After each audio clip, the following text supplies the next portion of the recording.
नमस्कार। कभी सोचा है कि हम सब जो इतने साल स्कूल और कॉलेज में बिताते हैं, उसका असली मतलब क्या है? क्या वो सब सिर्फ एक अच्छी नौकरी पाने की तैयारी है, या फिर उसके पीछे कोई और गहरा, कोई ज्यादा सार्थक मकसद भी है? ये एक ऐसा सवाल है जो हम सब से कहीं ना कहीं जुड़ा हुआ है, चाहे हम आज स्टूडेंट हों, पेरेंट्स हों या फिर टीचर। ये सवाल हमें सोचने पर मजबूर करता है कि हमारी जो एजुकेशन सिस्टम है, क्या वो वाकई हमें जिंदगी की असली चुनौतियों और खुशियों के लिए तैयार कर रही है? तो आखिर प्रॉब्लम है कहाँ? हमारे सोर्स के मुताबिक ये जो समस्या है वो हमारी शिक्षा प्रणाली की जड़ों में ही छिपी हुई है। एक ऐसी प्रणाली जो अक्सर डर पर टिकी है, आज़ादी पर नहीं। देखिए, आज की जो शिक्षा है ना, वो अक्सर हमें एक दूसरे के खिलाफ खड़ा कर देती है। मतलब पूरा जोर कंपटीशन पर है, ईगो पर है। हम सब एक होड़ में लगे हैं कि दूसरों से बेहतर कैसे बने। साथ मिलकर कुछ सीखने और आगे बढ़ने की बात तो जैसे पीछे ही छूट गई है। ये हमें सहयोग नहीं, बल्कि एक तरह का संघर्ष सिखा रही है। तो ठीक है, अगर ये पारंपरिक तरीका अधूरा है, तो फिर इसका विकल्प क्या है? चलिए, इस सवाल का जवाब ढूंढने के लिए ओशो के एक बहुत ही अलग, एक क्रांतिकारी नजरिए को देखते हैं। ओशो के लिए सच्ची शिक्षा बिल्कुल एक माली के काम जैसी है। आप किसी बीज में जबरदस्ती फूल नहीं डाल सकते, है ना? आप बस उसे सही माहौल देते हैं, सही पोषण देते हैं, ताकि वो खुद ब खुद खिल सके। ठीक इसी तरह शिक्षा का काम हमारे अंदर जो पहले से मौजूद है, उसे बाहर लाना है, ना कि बाहर से कुछ थोपना। ये जो प्रक्रिया है, ये 3 बहुत ही गहरे स्टेप्स में काम करती है। सबसे पहले तो अपने मन को समाज और अतीत से मिले हर तरह के पूर्वाग्रह से आजाद करना होगा। फिर जब वो जगह खाली होगी, तब हम अपनी असली प्रतिभा को पनपने का मौका दे सकते हैं। और आखिर में, जब हम खुद को जान जाते हैं, तो हम खुद पर और इस पूरे अस्तित्व पर भरोसा करना सीखते हैं। ये सिर्फ किताबी ज्ञान से बहुत आगे की बात है। जैसा कि ओशो ने खुद कहा है, शिक्षा का अर्थ है बीज का अंकुरण। ये बात कितनी खूबसूरती से सब कुछ बता देती है। हमारा काम किसी को कुछ बनाना नहीं है, बल्कि उन्हें वो बनने में मदद करना है जो वो असल में अपने भीतर से हैं।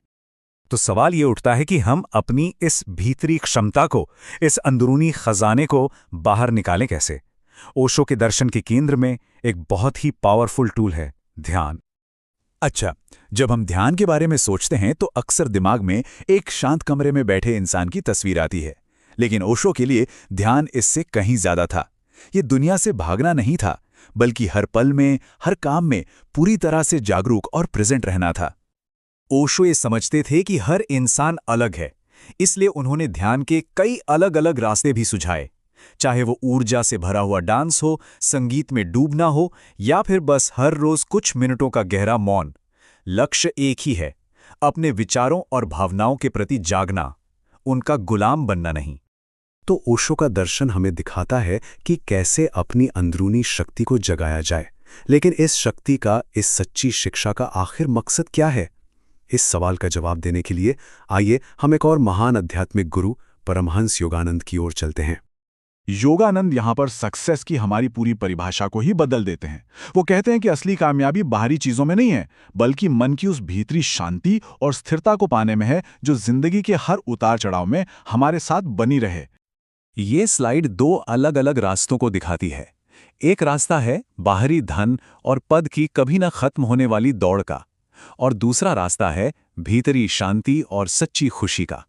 सवाल यह है कि हम में से हर एक असल में किस रास्ते पर चल रहा है? योगानंद के हिसाब से इस आंतरिक सफलता की चाबी हमारी अपनी इच्छा शक्ति है। और ये सिर्फ बाहरी लक्ष्यों को पाने का कोई टूल नहीं है, बल्कि ये हमारे अंदर की उस गहरी रचनात्मक शक्ति का एक प्रतिबिंब है, जो हमें अपनी भीतरी और बाहरी दुनिया को आकार देने की ताकत देती है। तो अब आइए इन दोनों शक्तिशाली दर्शनों को, ओशो की आंतरिक खोज और योगानंद की आंतरिक सफलता को एक साथ लाते हैं और देखते हैं कि ये मिलकर हमें एक संपूर्ण और सार्थक जीवन जीने के बारे में क्या सिखा सकते हैं। ये स्लाइड एक संपूर्ण जीवन के लिए एक तरह का रोड मैप है। इसकी शुरुआत होती है अपनी खुद की क्षमता को खोजने से, जिसे सच्ची शिक्षा कहते हैं। फिर अपनी इच्छा शक्ति और रचनात्मकता का इस्तेमाल करके उसे दुनिया में जाहिर करने से, और आखिर में दूसरों की सेवा के जरिए उसे सबके साथ बांटने से। और इन सब का जो आधार है वो है ध्यान, जो हमें हर कदम पर जागरूक और फोकस्ड रखता है। योगानंद के लिए सेवा का मतलब सिर्फ दूसरों की मदद करना नहीं है। ये हमारे अपने छोटे मैं, यानी हमारे अहंकार से ऊपर उठने का एक तरीका है। जब हम दूसरों की ज़रूरतों पर ध्यान देते हैं तो हम अपनी छोटी-मोटी चिंताओं को भूल जाते हैं और किसी बहुत बड़े, बहुत सार्थक मकसद से जुड़ जाते हैं। और इसी के साथ हम अपने शुरुआती सवाल पर वापस आते हैं। क्या शिक्षा सिर्फ पेट भरने के लिए है या ये जीवन जीने की कला सीखने के लिए है? ओशो और योगानंद का सुझाव है कि सच्ची शिक्षा दोनों करती है। ये हमें न सिर्फ दुनिया में सफल होने के लिए, बल्कि हमारे अंदर शांति, आनंद और एक मकसद खोजने के लिए भी तैयार करती है। और शायद यही सबसे बड़ी सफलता है।